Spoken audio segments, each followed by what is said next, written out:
Hello friends, welcome to my channel and thanks for watching this video. So friends, we have ended with one more very interesting week as far as the Wall Street, and not only about the Wall Street but the global market is concerned, because what we have seen in the last 5 days was a very big up move across global markets. So that's something which is very interesting. And with this positive note, let us discuss what has happened in the last 1 week and what will probably happen in the upcoming week as far as Wall Street is concerned. But before that, if you haven't yet subscribed my channel yet, just hit on the subscription button.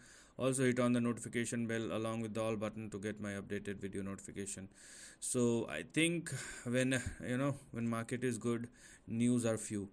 So that is something which we need to look at. So let's start going through the important developments, if there is any, which will impact the market. So key US inflation gauge for the Fed rose 0.3% in March as expected. So this is something which we will see when the next CPI data or next inflation data release. Apart from that, what else we have as far as important news are concerned. So let me, so if there is anything, Bank of Japan stick to negative rates while announcing policy review. So this is very interesting because whenever Japan tightens their policy or started moving interest rate higher, we will definitely see a big change not only in the Japanese market but across the global market, because yen is one of the constituents if we are looking at dollar index. So this is a very important puzzle. So as of now they haven't changed anything yet, so that's good.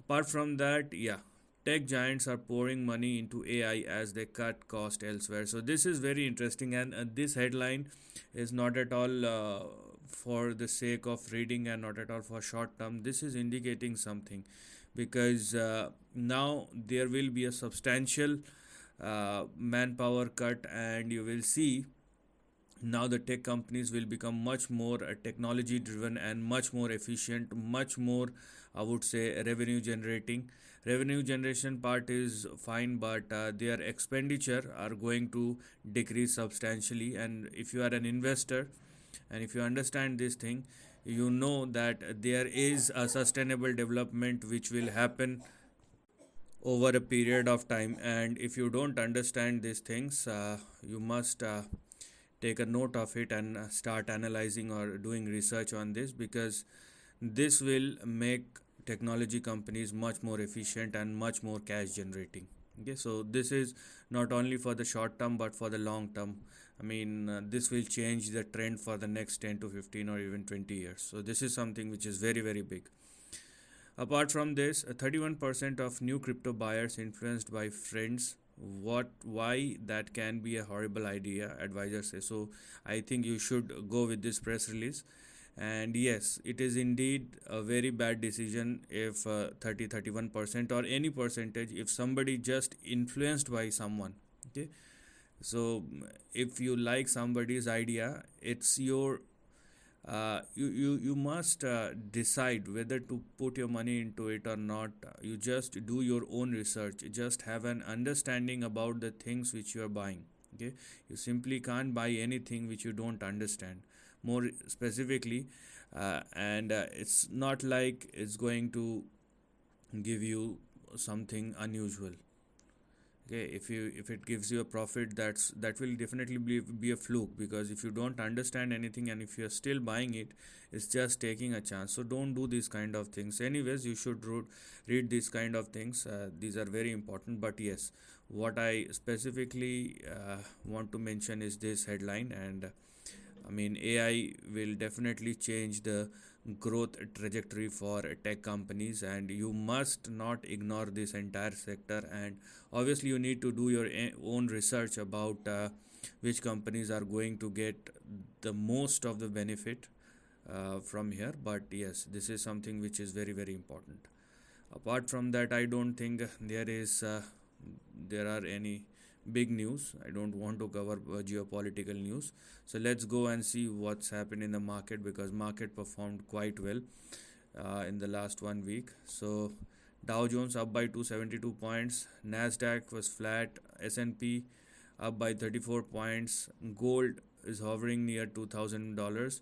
Oil at 76.63 US 10-year yield. I mean, it's very stable in between 3.4 3.5. And then we have VIX, which has started falling again. I mean, down by 7.34%, or currently closed at 15.78. Apart from that, let us see. Yes, so what I'm more concerned about, and I am raising these things time and time again, is these two data points. I mean, US yield for the next 3 months and next 6 months, and it is trading above 5%. So it simply means, I mean, just think that you are getting a risk-free return if you just invest in 3 month or 6 month treasury yields. It's for short term, and you will get easy 5% if you just invested for 3 months, and you will get 5% on that, which is completely risk free, and you need not to think anything about it. So think with that perspective. And then we have US dollar index. It is hovering around 101 102, and if it continue to trade below 103, I think that's a negative. For a positive uptrend, the dollar index must continue to sustain above 103 or more. So now let us see what has happened and what will probably happen.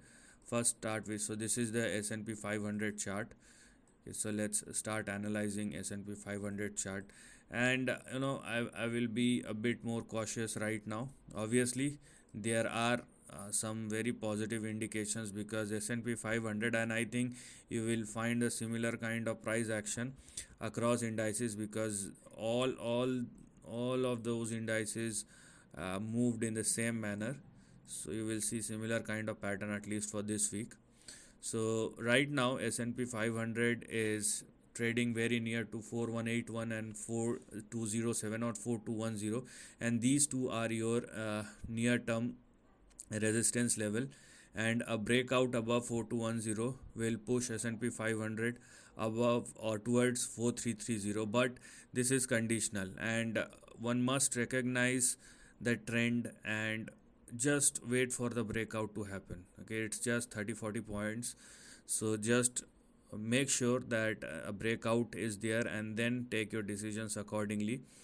Otherwise, if you are looking at the price chart of S&P 500, this entire section will work as a fox, and if things does not work out, and if there is a big move on the upside and then it started falling again, it will be a big problem. That's something, that's my I want to be a bit more cautious, that's why I'm saying it, but it is on the verge of a breakout, so that is something which is also visible. And if there is a breakout, and more specifically if there is sustainability as far as S&P 500 is concerned, then we can probably see big price action on the upside as well.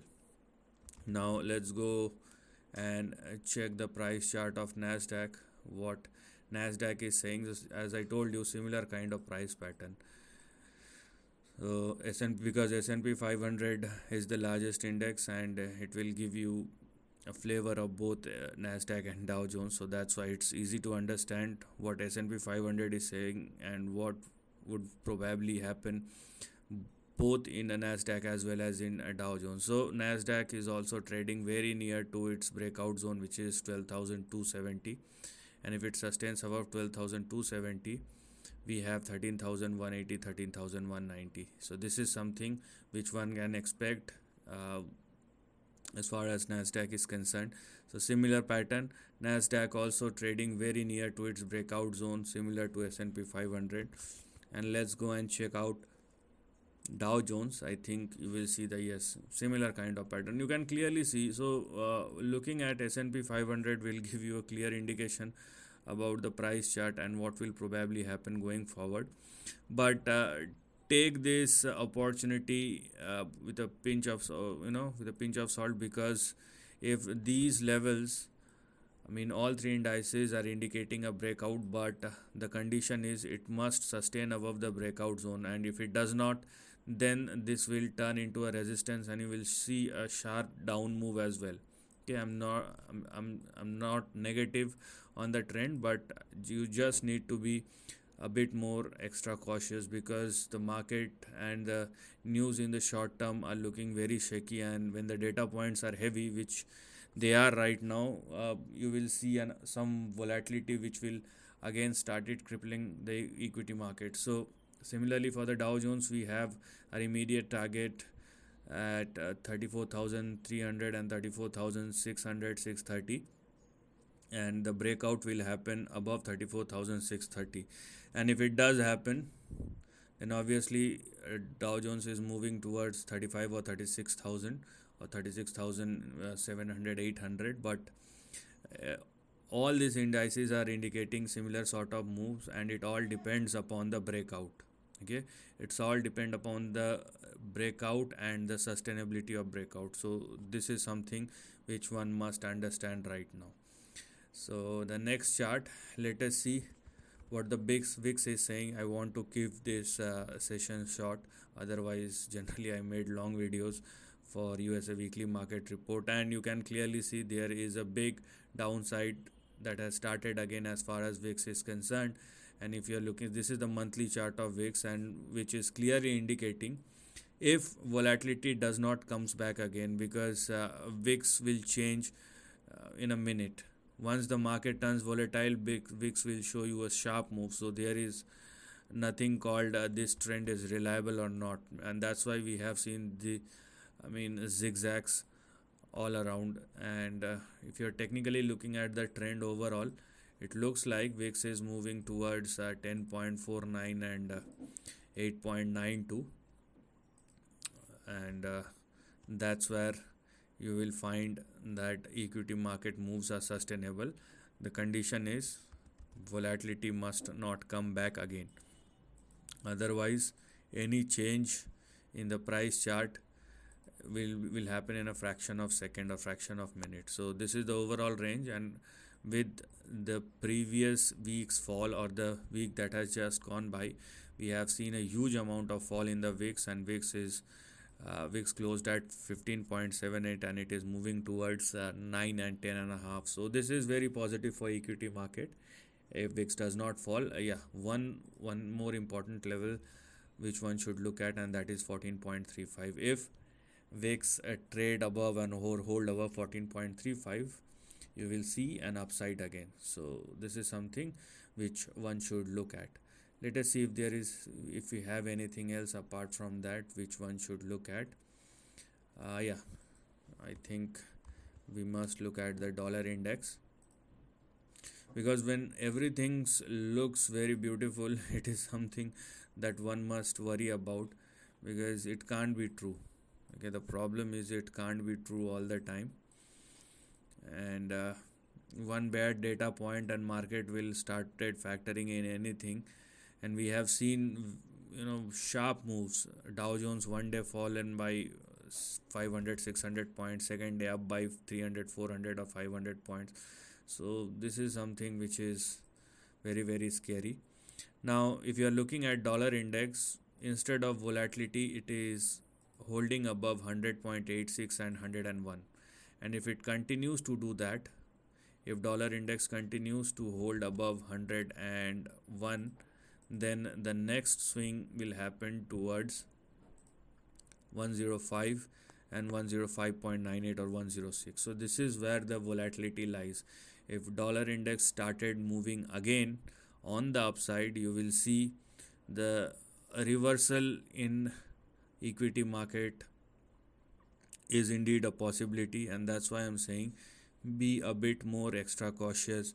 There is indeed a bright indication of a breakout across indices, but simultaneously dollar index is not falling below 101 with all the volatility we have seen in the last 1.5 months. So this is telling you something.